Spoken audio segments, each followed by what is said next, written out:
Well, thank you, Dave. That's flattering to me. That's my dream. That's why I made my own company. My own company is for publishing and producing films. So I want to be able to merge those two parts of my life into one thing. My goal is to one day be able to sit back and write what I want, act in what I want, and just be able to live my life. Because me and my wife, we love to travel. So I want to be sitting on a beach, writing book number 20 something in a whatever, and have fun. Everybody, welcome back to Living the Next Chapter, the author podcast. You get to meet great people like from around the world and get some time with some really interesting people who have done a lot of stuff I've never done, stuff I maybe wish I had done, but great things all around. Cam's here today to talk about his journey. You're going to love this guy. Just a great conversation coming up for you. You'll be inspired and going to learn a lot from another author and somebody on a journey of telling great stories. Cam, welcome to Living Next Chapter. Glad to have you on the podcast. Well, thank you for having me on, Dave. Exciting. All right, I'm very excited. First time guest, right? Wow. Yes, first time podcast. Come on. This is great. Yes. Okay.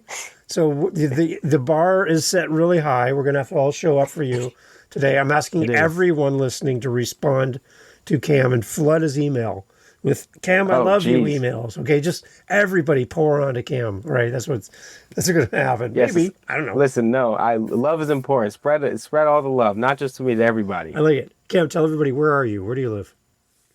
Right now I'm in Atlanta, Georgia. I'm actually from Western Mass, though. So right now I've been splitting my time between the two. Me and my wife are planning a move down here, hopefully in the next month or so. So I'll be living down here, but I'm from Westfield. There you go. Good. So what takes you down to that part of the world then? My dad lives down here, some of my family, but more acting. My first short film that I did with a great production team down here in Atlanta. And ever since then, I've been kind of doing more productions with them and meeting more people down here. So I've realized that Atlanta is the place to be for a young actor like myself. Good. Awesome. Tell us a little bit more about your acting background. Let's start there. I'm super curious. Come on. Okay, yeah. Well, I went to school originally I wanted to go to school for architecture or something. I didn't really know what I wanted to do in high school. And then I met my wife and she introduced me to theater. And I was like, oh, let me try this thing out. And I took a theater class senior year. I loved it. We wrote a play. It was so much fun. So I said, I want to try to go to an acting college. So I did. It was so much fun. Learned a lot about being on set, acting techniques, and just the whole craft behind being an actor and filmmaking. And ever since then, I fell in love with it. I did a play up in Connecticut with the Afro-Caribbean Cultural Center called Calling Puerto Rico. It's a story about Hurricane Maria and this guy from New York trying to get in touch with his grandfather on the island. And then soon after that, I did my very first short film with this production company called J&M Productions. The short film is entitled Reacher. It's actually on YouTube right now. You could check it out, J&M Productions at YouTube. And that was fun. That's actually in the Jumper universe. So I was teleporting around in the short film and had to fight people, and it was a lot of fun. I love superheroes, so it was my first short film being able to play somebody with powers. It was so surreal.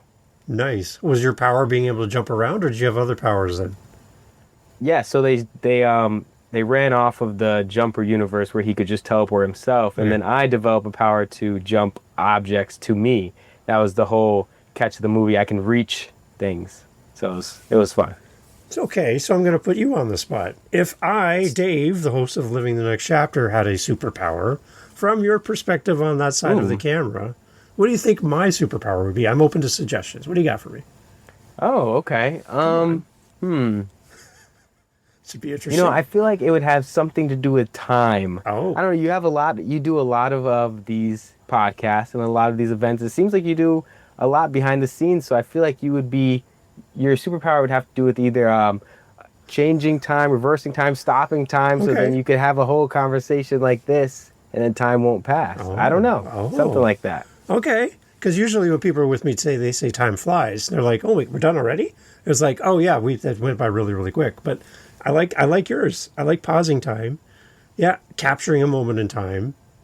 Yes. Maybe. Yes. Okay. Because it's podcasting, right? Podcasts live on in the future. They happen in the moment, but there's future. Oh, yeah. That's true. I might go get a cape or something. Like I'm thinking about that now. You got me thinking. You should take it. You should get it. Right? Yep. Maybe in one Yeah. of your upcoming movies, you'll have a podcaster, a part of the movie, and you're like, who could we get to be a podcaster for this movie? I wonder who comes to mind. And maybe, I don't know, right? Taylor Swift was on a podcast recently, so there's hope for anybody, right? So maybe. Yes, she was. Okay. Anyway, keep me in mind. No, I would definitely think of you, Dave. Okay. No, I write so much that I'm always thinking of new ideas, and then having interactions like this make me think of new stories. Just like maybe I will make a movie with a podcast guy in it Yes. now. Right? Because, podcasts Yes. are taking over the world, so. Yes, they really are. I'm just putting it out there. I'm just giving you as attempts. I'll have my people call your people. How's that? Yes, my people will contact you. Too. I have no people. It's just me. It's just me, Sam. It's just me. I Me love too. it. I love it. Me too. What do you love about acting? Like, now that you're doing it, you're in here, you're meeting Yep. people. What part of acting is the thing that just, like a bug to a light, just draws you right in? You're like, I love this about acting. Honestly, I think it's just the storytelling aspect. I started off acting, and I loved it. I loved being able to dive into characters and develop that the way that I see it living within me. But I think then recently I've turned more towards writing. As you know, I've written a book now, and I've written some screenplays and scripts, and I've realized I just really love the storytelling aspect, being able to take people's experiences and moments and things that make us human and put it on the screen or put it on the page and make it come alive. Because I've found a lot of joy in watching movies and reading books when I was younger, and I just want to be able to provide that for other people. Okay. What's the big difference between acting out someone's words on camera as an actor compared to writing your own words as an author? You know, I've heard some people say there's a huge difference, but to me it's very similar. I find that when I first started writing, I would just kind of write the things that came to my mind, and then eventually was able to compile them into a cohesive story. But after a while, I learned to take some of my own acting techniques, as in a little bit of method acting, I guess you'd call it, and getting into the character, into that mind space, and moving on to my writing to get into those characters that I've created. And it's really strange. I've heard writers say that characters take on a life of their own when you write them. Yeah. And I was like, oh yeah, they kind of do. But no, they really do. It's a little surprising that the characters in my world have gone in different ways that I never expected, and trying to put myself in their shoes and in their mindset has like shifted things for me myself. It's a very interesting process. So I don't think acting and writing are that much different. And that also goes for writing a screenplay or writing a book or acting. I feel like that storytelling aspect, as long as it's coming from a true place, it's all going to come out the same, truthfully. What about the difference between writing a screenplay and writing a novel, writing a book? Screenplays have a different format than writing a book. There's a visual component to movies you don't get with a written word. So do you approach storytelling differently when you do a screenplay compared to writing a book? I guess yes. I guess you would. I mean, I would say you have to just trust the script and the future of that more, because when you're writing a book, you want the person reading it to be able to hear it, to be able to see it, to be able to just feel a part of that world. But I guess when you write a script, you're more leaving some of that stuff up to interpretation from the director or from the actors. You want to leave some room to play, and that's actually why I think that there's so much white space on the page. When I was in acting school, we learned that you fill up that white space on a script with all your notes and, oh, why does my character say this? And, oh, they must be thinking about this. And that's why you have all this white space on the page. But on a book, all that white space is filled up because you're giving your audience what they're thinking, how they're feeling, and things like that. So I guess it's just more of trusting. Being a filmmaker or being an actor and a filmmaker now, I guess you learn to trust your team and trust the production that you're a part of, because it really takes a village. I've heard it many times, and it's really true. It takes so many people just to make a 30-second ad commercial. So it's like You write what you write, and then you trust that the director and the camera guy and the actor is going to put their own spin on it and bring it to life. Okay. Yeah, because I think, like, from a visual perspective, you can write, he got into his car and drove off into the sunset. Okay, what kind of Yeah. car? The sunset on the ocean, sunset in the forest, sunset where? Yeah. Cityscape? Like, what do I need to know about this? What time of night is it? All this. But on camera, you give the basics and then it's freed open. They can do what they want with it, from set design or how they're going to film it, all of that, what kind of Exactly. car, everything. There's a little bit of freedom there. But and when you write it into a book, you really got to kind of lead the reader a little bit more and not leave it too open-ended. You want them to Yeah. connect with the story as well, right? Yeah, no, 100%. I definitely agree with that. And I think that's the beauty of storytelling, be able to lead people, whether it's giving them more of something to work with or more of a framework to look into as a book versus a script. What That makes sense. what project or actor would you be inspired to work next to, alongside, partnership with? Is there somebody that stands out to you that you're just like, I really respect this person and what they do and how they show up on screen? Huh. You know, I like a lot of actors. Um,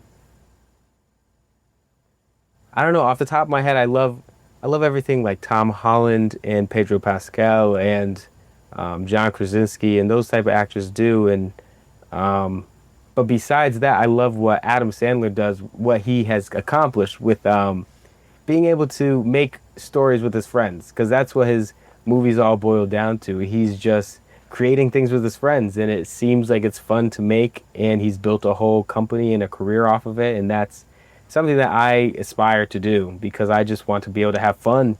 And obviously, we all want to make a living doing it, but I just want to be able to have fun with my friends while I'm making a living. There you go. One of my friends was in Pixels with Adam.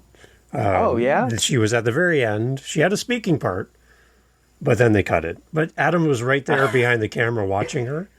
Yeah. Kevin James was there as well, and they're all there behind the camera watching her record. And she's just like so giddy because she got to be on camera and have a speaking line in the movie.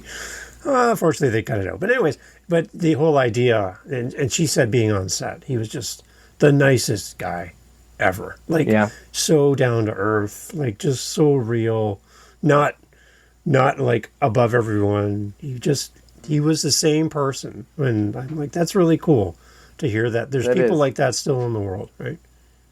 Yeah, well, I think that's the most important part. We all have to remember we're all human. Yeah. No one's above anybody else just because you have a few dollars or a few $1,000,000. Like, we're all still just trying to make ends meet and live our life and have a good time, have fun. Yeah, it's amazing. Okay, so where did writing and becoming an author work into acting, following your career, and following this pursuit? It feels like you're now kind of dividing your attention a little bit. The fact that you're going after the author side as well. How did that happen? Yes, I mean, I've actually very much divided my attention. Over the last year, I haven't really applied to any acting roles like I used to. I used to be on, like my wife, she's an actress too. She, instead of scrolling Instagram, she's scrolling Backstage or Actors Access, looking at roles and applying to things. She's like, oh, this looks cool. And we do auditions a lot. But this last year, I've really been focused on the writing and the honing of or perfecting of the book. And I don't know. I don't think I think as long as I'm doing something that's storytelling, I'm always going to be happy. So whether I switch gears for a little bit, then come back, because I'm hoping that after I launch my book, I'm able to go back to acting a little bit. I'm also lucky that the production company, J&M Productions, where I did Reacher, I've been working with them. I was just on set last week, and I'm going to be on set again this weekend as a first AD, as a producer, for Shadow of the Batman, a Batman short film that we're making together. So I'm lucky that I'm able to have them to still have some filmmaking stuff going on while I'm doing my writing things. They just kind of invite me. They called me the other day and was like, hey, you want to produce this thing? I was like, yeah, I'll come down. Okay, for people that are listening, they're like, oh my gosh, I need to see Cam on camera. We're going to do all the call to action stuff at the end, and I'm going to find you. But while we're talking about it, where can we watch all this stuff, Cam? Well, right now, J&M Productions on their YouTube, they have Reacher. I'm not sure where Shadow the Batman or their last short film is going to go, I assume, also on their YouTube. But if you go to my website, hudsonmediacollective.com, I always be shouting out the things that I'm producing or acting in. So that'll all be there as well. Okay, good. All right, I like it. That's a lot of fun. I always see people like you on camera and go, how did they get there? Like, how did they do it? Right? And they're doing it, and it's amazing. So. Yeah.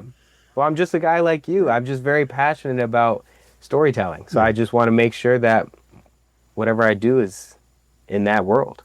So for somebody listening, Cam, and they want to take their passion and become an author, like you're doing, what's some words of wisdom that would be helpful for you to have heard before you started the journey of writing your book? You press play on a podcast, there's an author talking about their story. What would have been helpful for you to hear early days? I guess just finish, if that makes sense. Just get, if you have a passion, if you have a urge to write a story, don't worry too much about the beginning or the word flow or how the sentences are structured, because that will all be edited 10 times over. Just get the story out there until you're satisfied with it. Because I got stuck when I was first writing. I started writing this book in 2018, but after I wrote for a little bit, I would start writing a series outline and, oh, what happens in book 7 and what happens in book 2 with these characters. And I went down that rabbit hole a lot. Then I started editing the first chapter probably 20 times before I got halfway through the book.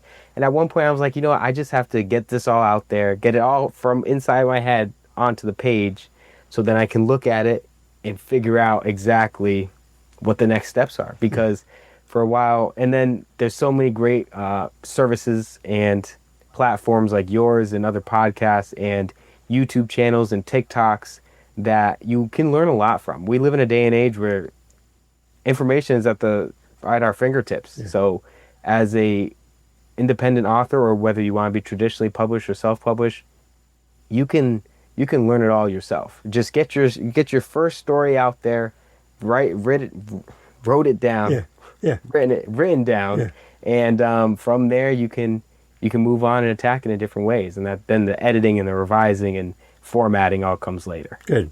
For the readers that are here, let's talk about the book. Let's really jump into this. I want them to connect with you and the story. Can you give us kind of like the 30,000-foot view of the book and what you want to do in this story for a reader who's new to you as an author?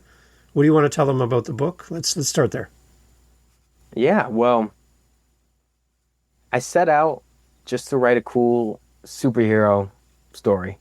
It turned, like I said before, characters really take on a life of their own. It turned into this dystopian science fiction father-son conflict driven superhero story that I really love. And I didn't expect it to get to where it gone, but yeah, as I said, it's a dystopian superhero, so I guess I kind of turned the superhero genre on its head, because I love superhero stories, love superhero movies, love comic books, but I find that some of them get a little repetitive. Some of them have a little bit of the same like outline that they all follow. Like, you know, they see the bad guy, they try to get the bad guy, they fail maybe once or twice, and then they get him. Yeah.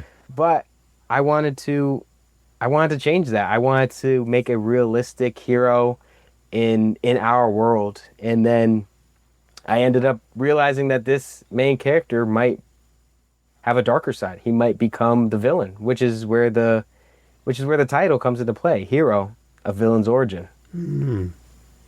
Okay. I like that you have it right in the title. That's good. Yes. How did you land on this character? Like originally, like where was the idea for this? Originally, the character just came from me. I'm gonna be honest. When I was 18, as we all do, we all have struggles with our parents. So I started writing it, and my first draft, the main character's father was like the worst kind of father you could ever have. Like, just despicable. Nothing like my dad, but just very intense. And I just started from a place of being a teenager, not understanding why your parents tell you no to things, not understanding why they are strict sometimes. So I started writing that, and I used to train Kaju Kempo, so I started writing this character with superpowers who was training under his father all the time, and his father was very like militaristic. You have to fight in this world to survive. And from there, he dives into life, I guess. In this world, he meets other people with powers and does other things like that. But as me, myself, I just took that from when I went to college and I started living and I started doing something else. You just all live. So I guess it just came from me. His name's Casimir. So at first, he actually didn't have a name. My first draft, I had him nameless for some reason. And my developmental editor was like, yeah, you should probably name him. I'm like, yeah, that's true. That's interesting because I would think that the name would be early on in the process. I like that yours was a little different. That's interesting. Was there a reason why you didn't give the person a name right off the bat? Well, that also goes with the really intensified version of a father. I had the father basically only training the son for a purpose of like being a weapon. So he didn't even name his kid, which is very unrealistic looking back on it. So I went that route. And yeah, then his friend had like a nickname for him. In my world, I call the superhumans Preters.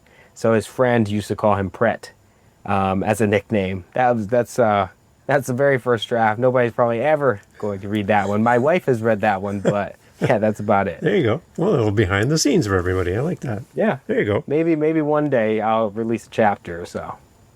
I like it.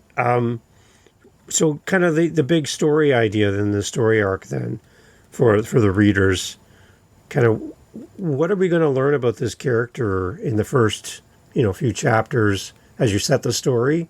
Can it kind of set us off with the beginning kind of a little bit? Give us some information. Yeah. Well, Casimir just wants to be a hero. Okay. That's something that really is distilled in him. In this world, I mean, comic books exist, so he knows what superheroes are. He also knows that being a Preter-Human. Let me go back. So, Yeah.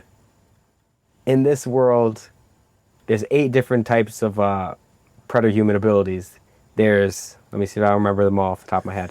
There's pyrokinesis, telekinesis, telepathy, strength, speed, flight, teleportation, and precognition. Yes. Wow, good job. So, a lot of powers. Yeah. And everybody's born with one power. It's kind of like genes in a dominant gene where there can only be one and it kind of takes over the other. Yeah.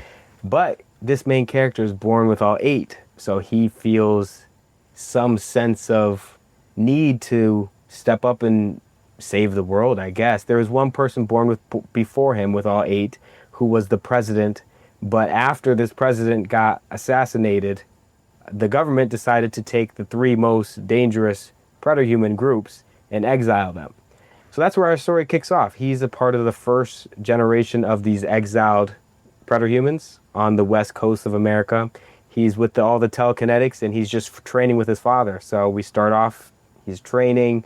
He has one best friend and he just really wants to be a hero. He feels like he's meant for more. He's meant for great things.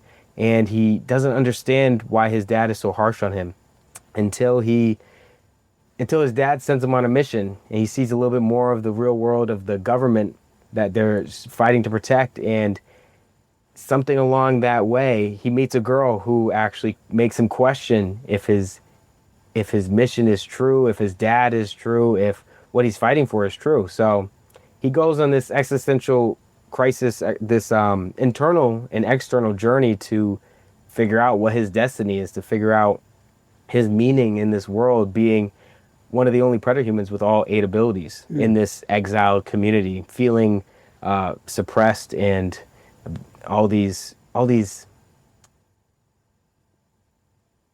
evil emotions, I guess. Yeah. All those I don't know the word. Yeah. No, I get it. I'm following you. Yeah. From your perspective, if you had one of those gifts or abilities, what would you want and what would you lean into? What would be beneficial for you? You listed off a whole bunch. What would be something that you'd be like, I wish I had that? Wow. I never thought of that one. Actually, that's a great question, Dave. I don't know. I used to say when I was younger that telekinesis was the best power because you could, and I touch upon that in my book, that they are one of the strongest preter-humans because they could simulate other powers. They can move themselves and fly. They could pick up really heavy objects like strength. Yeah.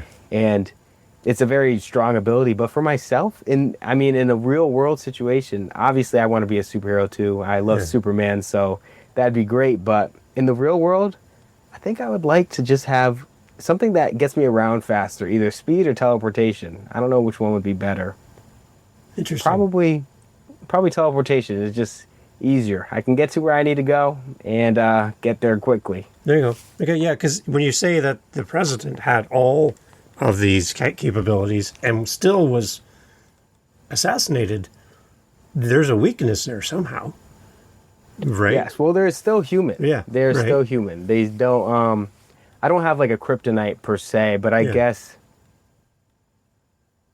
just like anybody else, we have flaws. We have weaknesses. We have whether they're emotional, physical, and all the preter-humans are prone to fighting with each other. And you can still, even if you have super strength and all this stuff, you could still fight someone with pyrokinesis and Yeah. have a really good matchup, I guess Yeah, you'd say. right. I wanted to make them more evenly matched, regardless of which power they had. If they had a lot of training, then they were stronger in their ability. When I talk to authors that write similar to what you're doing, they find that one book's not enough. They're going to be like writing many stories around this. More characters seem to appear in the process of writing the first book. They're like, oh, like it's like they just show up. They're like, oh, I'm going to have to Yeah. deal with you later. But were people showing up for you as characters while you were writing and you're like, what am I going to do with this character? I don't even know where to put him. Oh yeah, no, and that's why I had that's why I've been writing this for 7 years because since probably up until 2022, I was still writing the series outline. I was still writing. This series is actually special to me and special in the way of it's not a set. We follow the same character for 6 or 7 books. I have it more set up like Marvel, where the first book or the first movie was Iron Man, then it's Captain America, then it's Thor, and then they all come together. So I had the idea to make Hero, Casimir, the first book, and then moving on from there, each book is going to be separate groups of characters, separate heroes, until the last book where they all come together to fight a bigger threat. But yeah, a lot of characters popped up, and actually there's a few in this book that I was like, oh, I'm not done with this character yet. So I have them later on have their own book. Actually, one of the main antagonists that Casimir fights in this book will show up again in his own story. Okay. All right. Did you get to the part? I think you'd mentioned you got to the part where you kind of you stalled out a little bit in the writing process. Did that happen for you, where you Yeah. just kind of like had to step back and give it some time? Oh yeah, I think up until 2022, like I said, I was writing kind of all over the place. I started writing book 2 and 3. Just I have the first few chapters, a rough draft of them, and then I said, I actually need to finish the first book that I'm working on. So I sat down and finished that, and then once I did, I dropped the book for probably 6 months. I wanted to step away from all the characters in the world because I wanted to absorb more knowledge on writing. I was a new writer. I had no idea what I was doing, really. I was just writing a story. Once I finished it, I said, I'm going to listen to some podcasts, read some books that I really like. I read like Red Rising, and I finally got to read The Hunger Games because I never read it when I was younger. Yeah. And books that had strong, morally gray protagonists because that's what I was trying to emulate. And along with that, I also read some books on writing, books on editing, things of that nature. I think, 2023, I read a lot of books. And it was enjoyable to take a step back from the story. And then once I went back to it again, you're able to see it from a whole new perspective, like fresh eyes. And I think that's really important for you to do as an author. That's why I say to just finish it, because once you get the story all out there, you can take a step. You can go back to enjoying your own books, your own movies. You can learn a little bit about the writing process, learn about the publishing process, whatever. And then when you come back to it, you'll be like, oh, why did I write that? Or Oh, that was actually really good. At some points I was reading my first actually I printed my very first draft, Okay. and it's filled with notes and things like that. But so I printed it, went away from it for a while, came back to it, reading it, took a lot of notes. But sometimes I'd be like, "Wow, I wrote this." There'd be a line or so, and I'd be like, "Wow, that was me." And it's a very fulfilling process. Okay. What about an audio version of the book? Is that something that you're thinking about at some point?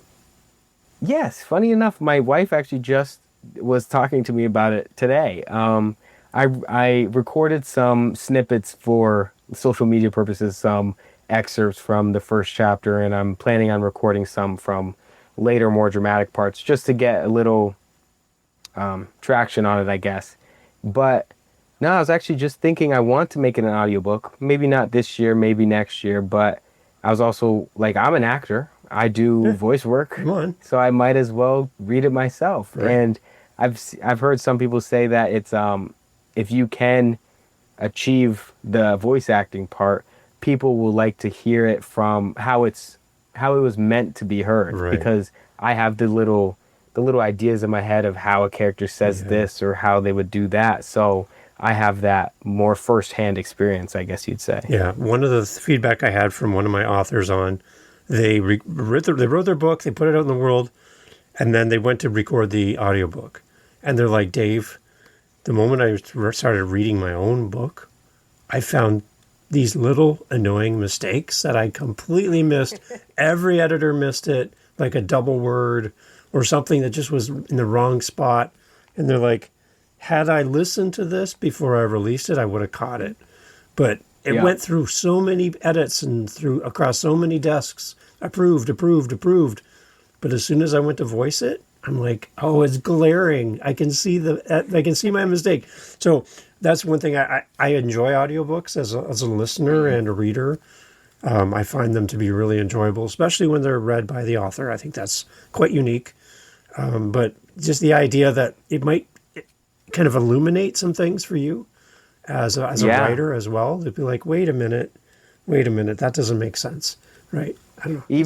Even just recording some of the first excerpts that Yeah, I did recently, I was like, oh, okay, that shouldn't be that, or like missing one little comma or something. And I'm yeah, like, oh, okay, well, that's something I should look at again. But yeah, no, it's I love audiobooks. Audiobooks are so fun. I actually just recently got into them. I listened to a bunch of books on a very long drive. I drove from Massachusetts down here, not this time, yeah, but a few times ago, and I listened to like Mistborn, and I'm forgetting the other ones because that yeah. one was such a standout. Oh, listened to Dark Matter by Blake Crouch. That was such a good read. Yeah. But yeah, love audiobooks. There you go.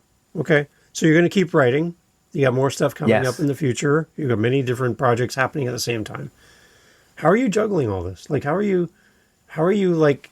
You are you a disciplined person? Are you creating time in your calendar and writing is your priority for this time block? And so what I do? Do you write when you're creative? How do you make time for all this?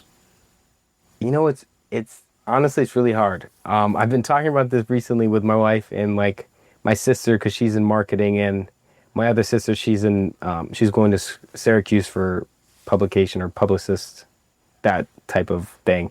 I've been talking about it because I think I've been close to burning myself out. I kind of just do it all, and whenever something comes up in my head, I'm like, yeah, I should do this now.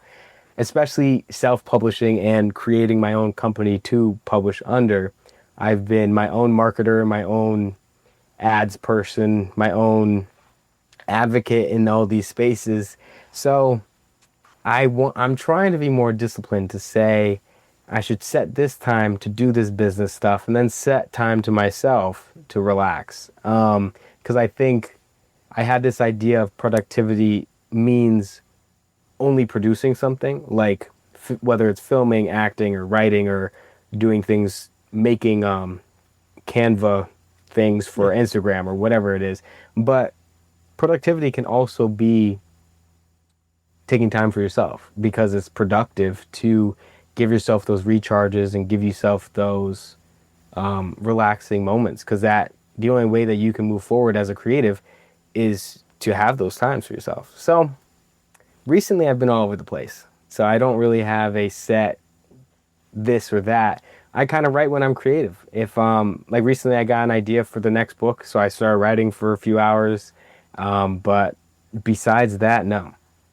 Okay. What's it like living with another actor in the house? Like, are you both acting at all times? Are the real you show up? Like, come on, like, it's got to be interesting No, for the it's two of you. it is interesting. It's fun. I mean, we've been together since 2017, and we actually just got married back in May. So Ooh, good we've job. been together for almost 9 years now, 8 or 9 years in February. Nice. So it's been fun. I mean, we both we both understand the craft. We both understand that we're both passionate about storytelling.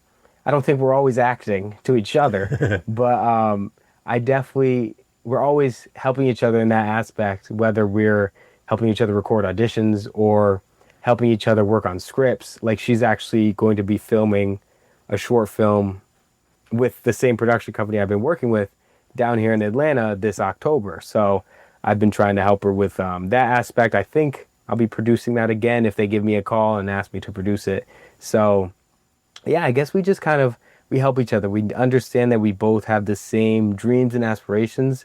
So whatever we can both do to support each other, we will. Like she's been my unofficial editor for my book for a long time. She's a huge fan of the Hunger Games. When I handed her my first draft and she wanted me to read it to her, I read it to her and she was like, "This is good. I really like the story, but I feel like it could be more descriptive." I'm like, "Oh, okay." And she gave me some notes and I was like, "Okay, cool." And then I went, edited it, another draft, and she's probably read every draft of this book to give me some feedback, to give me some critiques, but also some praises. So I feel like it's very helpful to have somebody in your corner that understands that creative side, that understands where you're coming from. Right. It's amazing to have good people in your life who support you, love you, care for you, want to see you move forward, chase your dreams, right? They're not the type of people Yeah. who stand in your way and go, "Cam, you can never do this. You don't have the skills Yeah. to be an author. You can't be an actor." Like, you have somebody in your life that's pushing you forward. I think that's the best type of relationship to be in. Oh yeah, no, that's honestly the most important part of this whole. If you're a creative in any way, whether it's music, because I know you do music, Yeah. or whether it's art or writing or acting or whatever it is, you need people in your corner. Like you, honestly, you shouldn't really have people around you that tell you can't do it. So I'm very lucky to have my family and my sisters and my dad who support me. And my sisters, Andrea and Riley, they're both very creative themselves. And like I said, Andrea, she's into my older sister. She's into marketing, so she's been helping me with some marketing stuff. My younger sister, helped me put together my first press kit because she was like, "Oh, you don't have a press kit? Nice. You should send this out to these people." And I'm like, "Okay, cool." So it's very important to have people in your corner, and without it, it can feel writing itself is it's a very lonely thing. So without people there to support you, it can feel extra lonely. So you should try to have at least one good friend that you know you could be like, "Hey, I'm writing this book," and they'll be like, "That's awesome." I have this old friend who he actually just had a baby.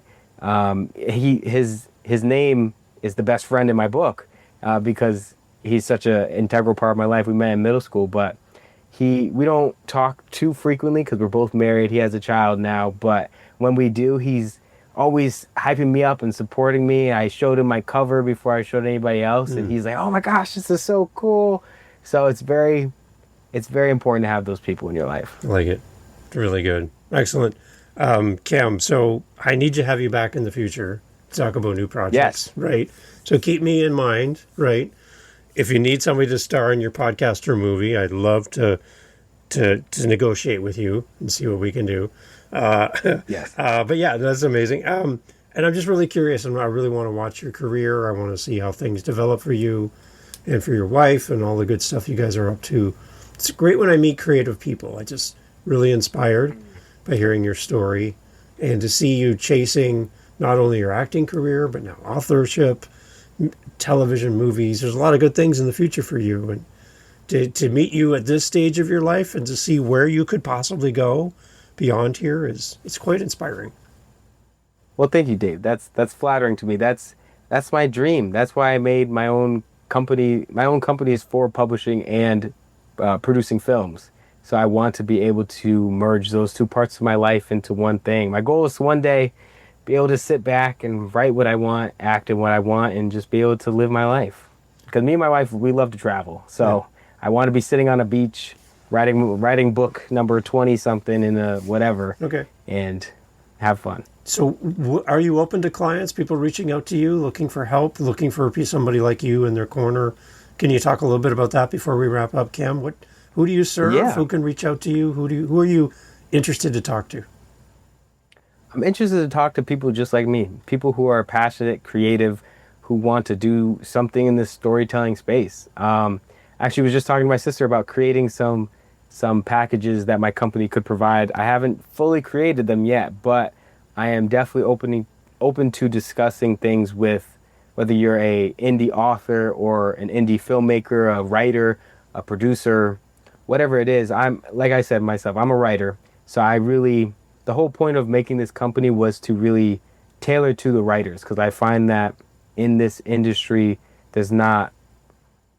writers don't always get the biggest credit. And sometimes they don't want the credit, but whether that's monetary or your name on the thing, I feel like they deserve more credit. So I built this company with the idea of letting writers, authors, and script writers keep their IP rights for the projects that they're coming out with. Because I don't want to be a company that says, oh, I'm going to buy this product and then maybe you get it back in 10 years after I make a bunch of money from it. No, we can collaborate and you will get your say that you earn, that you deserve. Yeah. Writers are so important to me, and that's why I stood behind the writer's strike when it happened, and I feel like we need to have stronger writer representation, to have writers on set when you're filming, to have writers a part of the editing and the publishing process, because you shouldn't just hand off your work and then be like, oh, they actually changed X, Y, and Z, and I didn't even know? Okay.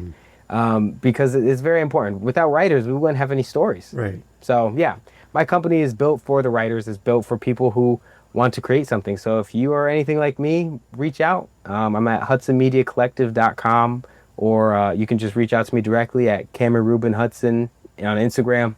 I'm on most social media platforms. But yeah, I'm open to collaborating, open to discussing any creative project. Excellent. Cam, well done. Like you wrapped that up really nicely there. Well done. First time podcast. I'm an actor. I can tell. I can tell you're great with words. You know what you're doing. Well, thanks, Dave. I try. Sometimes I'm thankful that writers have editors, because I write messages sometimes and I don't know what I'm saying half the time. So I'm glad that there's a whole editing and revision process afterwards. Excellent. Do more podcasts, Cam. You're a great guest. Really fun to talk to. A great storyteller. And I just love following your journey, like I mentioned. And I'm really looking forward to seeing where this goes. And I'll be that guy in the corner as you cross the red carpet with your amazing wife and go, Cam, it's me, Dave. You're like, who's that? That podcasting guy? Is he here? Yeah, I'll be that guy, the annoying guy in the crowd. Okay. No, listen, if I see you, I'm pulling you on the carpet with me. We're taking some pictures. I'm talking to you. We're going to chat, have some coffee after. No, I'm very grateful to be on here. Listen, again, this is my first podcast, and you set the bar high. Ooh. So every other podcast I go on, they better at least be like you. Okay. And if not, I'm gonna walk. I'm gonna say, hey, you need to call Dave. You need to get some tips from this guy. All right, I'll send you the money. Thank you, Cam. That's so kind of you. Cam, thank you so much for being on the show. Again, congratulations. Keep writing. Come back in the future. I'd like to hear more on the next. I'd love to have you back. Audience loves to hear from our guests, returning and keeping us up to date on new projects. So please keep me in mind, okay? Yeah, thank you so much for having me. Excellent, everybody. All the information is always in the show notes. Please go leave Cam a great review when, not if, when you buy his book, and tell somebody else about this. If you know somebody who wants to get into acting, they want to be a screenplay writer, they want to do this, they want to chase their dreams, and they have no idea where to start, I know Cam would love to have 20, 30 minutes just to start the conversation and see if Cam's a good fit to work with Cam, or maybe he knows somebody that could really help them. Reach out to Cam. I know he'd love to help them. Cam, thank you so much for being part of the show. Thank you again, Dave. Hey, thanks for listening to the podcast. Glad to have you here. I just want to let you know that you can always find out what we're doing live in the moment by going to our YouTube channel.